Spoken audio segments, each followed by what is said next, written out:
Hello students, let's start the instruction set of 8051.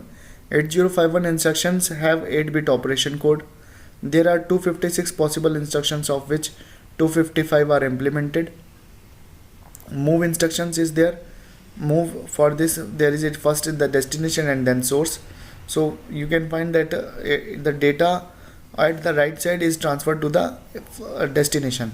So this is my destination. So 55 will be transferred to A. The data in A is transferred to the R0. The data in A is transferred to R1. Like that it works actually. Add instruction, add A source. So we need accumulator for the add instruction always. So we cannot use another thing. So there is whatever the source is there is added to the A. So 25 is added to A. 34 is added to R2. R2 is added to A. Okay. So like this it works actually.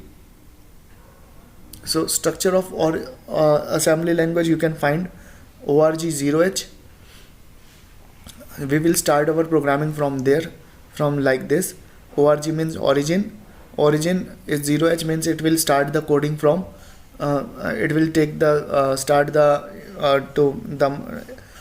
to store the code from 0h of the ROM location, and then we will write my code. Whatever my code is there I will write over there, and I will also put a and in the last sjump here so that the code does not go in the disassembly. And in that case we can put it like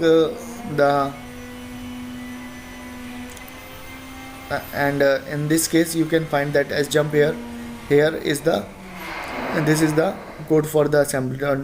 My code should not go in the disassembly, and at the last of the code I have to write and. So this is the structure of assembly language. So now you can find the data types and directives. So there are some data types which are DB, defined byte.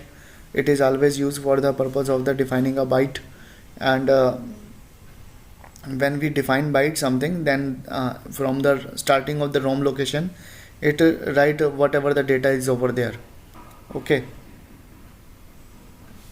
So for example, if I write org518h, so first location of this letter is 518, then 519, y will be stored at 519, then there is a space at 520, then there is n, then 521. Like that this all things will be stored, but for that purpose we have to define my org.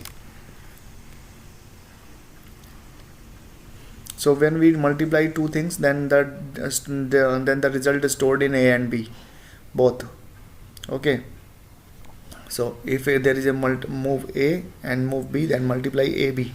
So my data will be stored in A and B both. So there is a multiplication of byte, and then there are two operands A and B.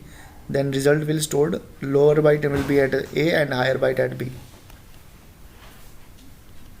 So similarly we can use the divide function, and this is how we use the divide function. And when we divide, then quotient is stored in A and remainder will stored in B.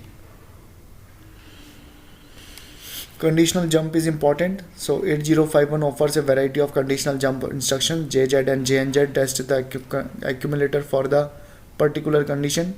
DJNZ decrement and jump if not 0. To execute a loop n times that we generally use the DJNZ.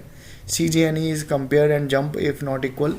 CJNE 2 bytes in the operand fields are taken as unsigned integers.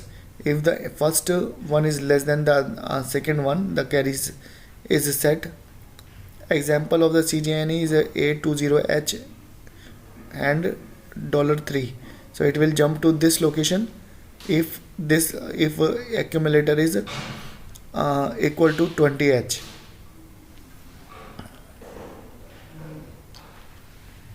So there are unconditional jumps also. For example, L jump and S jump. So we can unconditionally move to a certain location. It is very much like go to in C programming. There is a call instructions also. So there are two lcall and acall. Lcall is 3 byte instruction and acall is 2 byte instruction. So that is the same thing.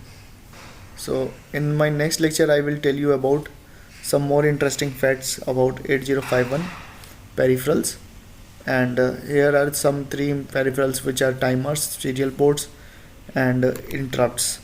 So thank you for this lecture.